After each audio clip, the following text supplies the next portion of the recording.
اس کی ادائیگی ہے تو ہم عابد ہیں. اگر امر بالمعروف و نہی عن المنکر انجام دیا جا رہا ہے مثلاً تو ہم عابد ہیں.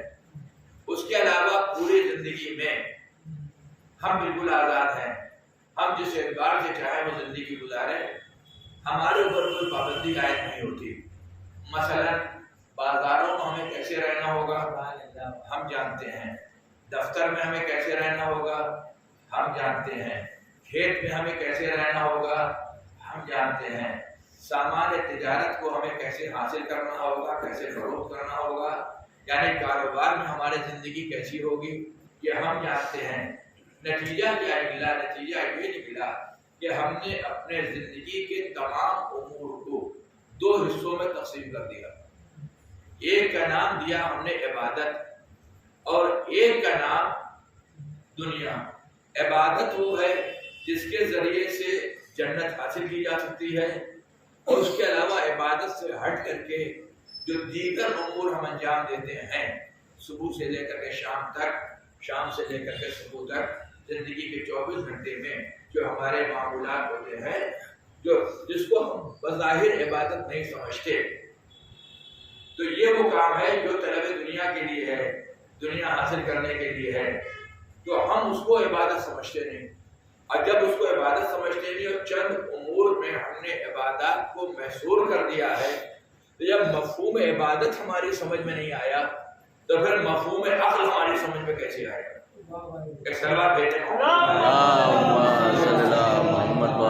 یہ بنیادی سوال ہے کہ جب تک ہم یہ نہ سمجھے کہ مفہوم عبادت اسلام میں کیا ہے, اس وقت تک ہم مفہوم عقل کو, تعریف عقل کو نہیں سمجھ سکتے. چند چیزوں اور چند امور میں لا کر کے ہم نے عبادت کو محصور کر دیا, اس سے آگے ہٹ کر کے کچھ نہیں ہے. اب بات کو میں پلٹ کر کے کہہ دوں کہ کیا اس کا مطلب یہ کہ نماز عبادت نہیں ہے, روزہ عبادت نہیں ہے, حج کے لیے جانا عبادت نہیں ہے, زکوٰۃ و خمس کی ادائیگی عبادت نہیں ہے, امر بالمعروف نہی عن المنکر مثلا یہ عبادت نہیں ہے, تو ہر ایک کہے کہ ہماری عبادت ہے.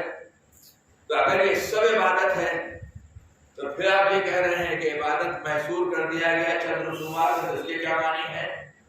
عزیزوں, اصل میں یہ سارے امور جو ہم انجام دیتے ہیں بنام عبادت, یہ عبادت کی شکلیں ہیں, اصل عبادت نہیں. یہ عبادت کی شکلیں ہیں, اصل عبادت نہیں ہے. اصل عبادت ہے اطاعت خدا, اصل عبادت ہے اطاعت رسول. اصل عبادت یہ ہے کہ مالک کے حکم کے سامنے سراپا تسلیم ہو جانا. اس سے زیادہ آسان تعریف نہیں بیان کر سکتا. معبود کے حکم کے سامنے سراپا تسلیم ہو جانا, جہاں پر انسان کی اپنی خواہش کی کوئی حیثیت نہ ہو, اپنے خیال کی کوئی حیثیت نہ ہو, اپنے فکر کی کوئی حیثیت نہ ہو, بلکہ جو بھی معبود کی مرضی ہو اس کے سامنے انسان سر تسلیم خم کر دے. اور یہی تعریف عقل بھی ہے. گھر کی مجلس میں نے عرض کیا تھا کہ پروردگار عالم نے جب عقل کو پیدا کیا تو عقل سے کہا کہ آگے بڑھ جا, وہ آگے بڑھ گئی. اس سے کہا پیچھے آ جا, وہ پیچھے آ گئی. یعنی اپنی مرضی کو دخیل نہیں کیا کہ آگے بڑھنے میں بظاہر فائدہ نظر آ رہا ہے لہذا آگے بڑھ جاتے ہیں, پیچھے آنے میں بظاہر نقصان لگ رہا ہے لہذا پیچھے نہیں آتے ہیں. خدا نے کہا آگے بڑھ جاؤ تو آگے بڑھ گئے, کہا پیچھے آ جاؤ تو پیچھے آ گئے. یعنی خدا کے حکم کے سامنے سراپا تسلیم ہو جانے کا نام ہے عقل. خدا کے حکم کے سامنے سراپا تسلیم ہو جانے کا نام عقل ہے. تو پھر جس کو ہم نے عبادت سمجھ لیا ہے, فقط یہ عبادت نہیں ہے, یہ جزوی طور پر عبادت ہے. اصل عبادت یہ ہے کہ حکم خدا کے سامنے انسان سراپا تسلیم ہو جائے. بات کو تھوڑا سا آگے بڑھا کر کے عرض کرنے دیجیے. کل کی مجلس میں نے ایک جملہ عرض کیا تھا, امام حسین جب مدینہ سے نکل رہے ہیں تو یہ کہہ کر بھی نکل رہے ہیں کہ میرا مقصد امت جد کی اصلاح ہے. تو کیا امت جد میں یہ ساری عبادتیں نہیں پائی جاتی تھیں جس کو ہم نے عبادت سمجھ لیا ہے؟ نمازیں بھی ہو رہی تھی,